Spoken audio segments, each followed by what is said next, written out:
Roster moves, yeah, we built from the grind. Draft day gems and the best all around. Scout on the tape, breaking it clear. From first round lots to the late round tier. Cap space tight, left the visions wide. Future of the league, we along for the ride. Kyle and Andrew on the grind non-stop. With props to each draft, we stay on top.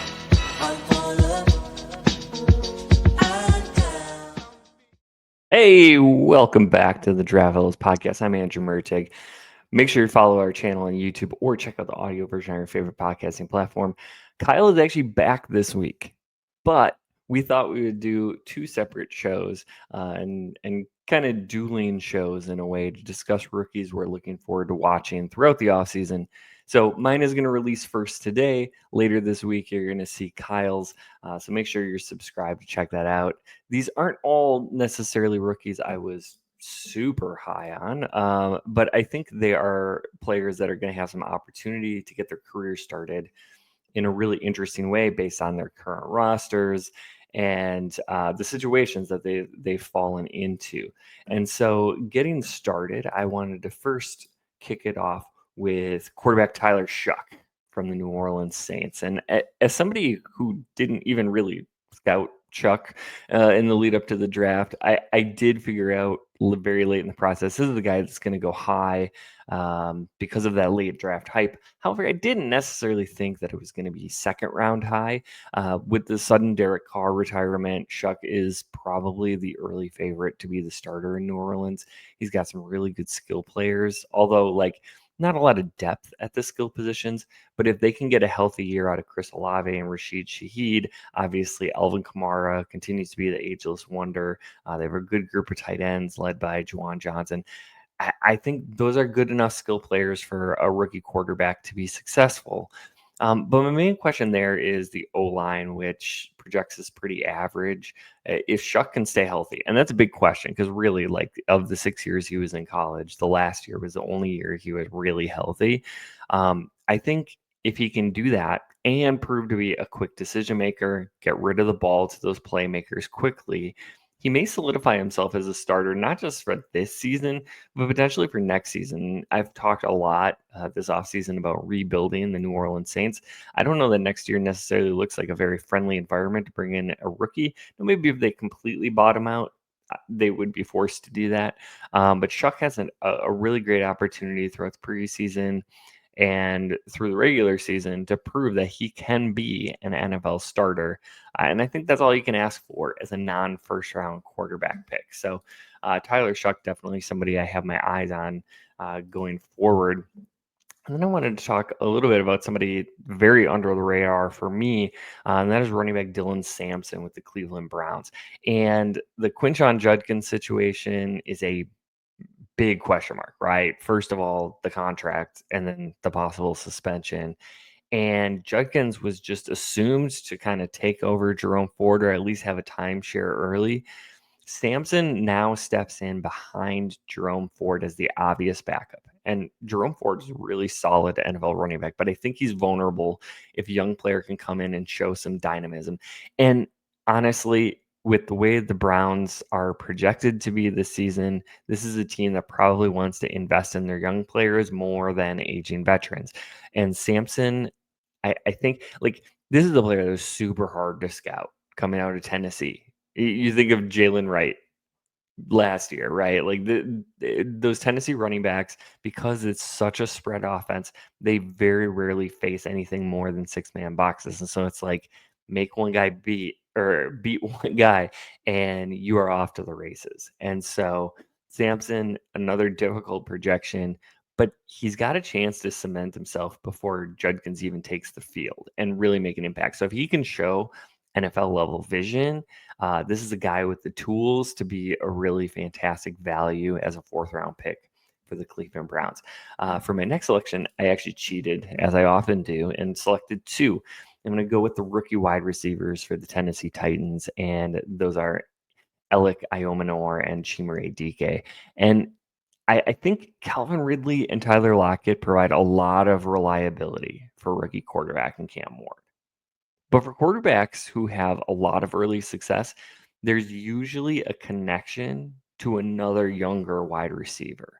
And either of these two could could prove to be very valuable. I love Iomanor. Everybody who has ever listened to me talk knows that I think Iomanor is a phenomenal player. I think he was the value of the draft in the 4th round. I think as a do everything guy, he's going to have a very long career. He's going to be very steady. He's quarterback friendly. He's offense friendly because he's such a phenomenal blocker. I think the Titans coaches probably are already falling in love with this guy. And I think he has a chance to be really good. Whether he meets the projection of being great, which I kind of think he can, remains to be seen. But I do think he provides something long term as a super valuable piece of this Tennessee offense. But Chimere Dike's explosiveness may provide something this roster desperately needs, right? Like Ridley and Tyler Lockett at this point in their career, not explosive playmakers. And so Dike can be that get behind guy to be really, really valuable and help out this Tennessee offense.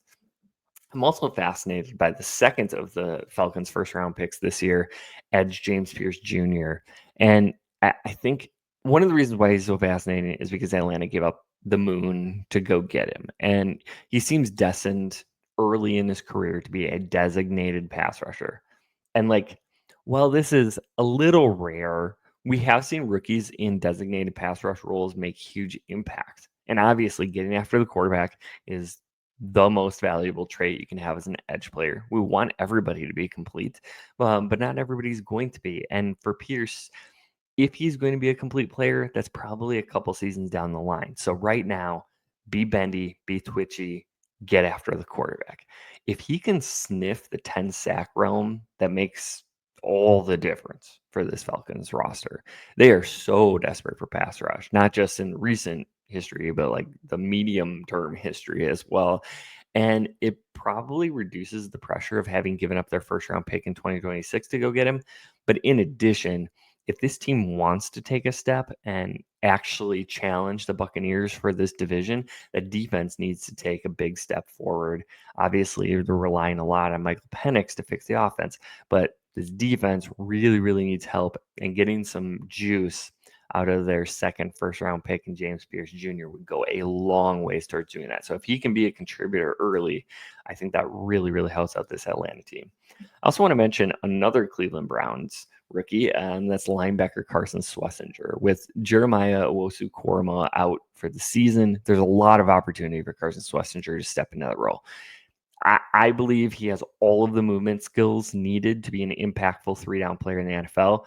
He's in a situation where he probably plays through whether he's good or bad. So there's a lot of opportunity to solidify himself as a big part of this Cleveland defense going forward. So even if JOK can come back healthy next year, I think it would be alongside of Schlesinger, and that would give the Browns a really, really dynamic linebacker duo. But I think the field is kind of wide open for Schlesinger to be a good player. I think he has the skill set to step into that role. I was really high on him. I think he's a phenomenal prospect, and he's going to be given every opportunity to be successful with Cleveland this season. The last player I'm going to talk about is safety Nick Emanwari, who is a rookie for the Seahawks, and he's going to look to step into that Kyle Hamilton role for Mike Macdonald's Seattle defense, right? Mike Macdonald was, of course, with Baltimore with Kyle Hamilton, and Nick Emanwari is the only prospect that you can compare to Kyle Hamilton, just an absolute freak show athlete. But before becoming one of the best safeties in the league, Hamilton had a bit of an adjustment to the league. And I would honestly expect the same for Emanwari. But I'd love to see him get the lion's share of the experience this year, because that potential is exceptional. And if you get him that playing time, that's where you're going to be able to tell if he can be in the line of a Kyle Hamilton, or if you need to move off of him. So rather than kind of average safety play, which I would expect of the projected starters for Seattle, I would really advocate for Emanwari to get that starting role, but he's going to have to earn it because they do have some depth there. So those are some rookies I'm keeping a close eye on over the next month and a half, and then really throughout the entire regular season. Make sure to check out Kyle's list coming later this week. We'll see where we might have some similarities, might have some differences.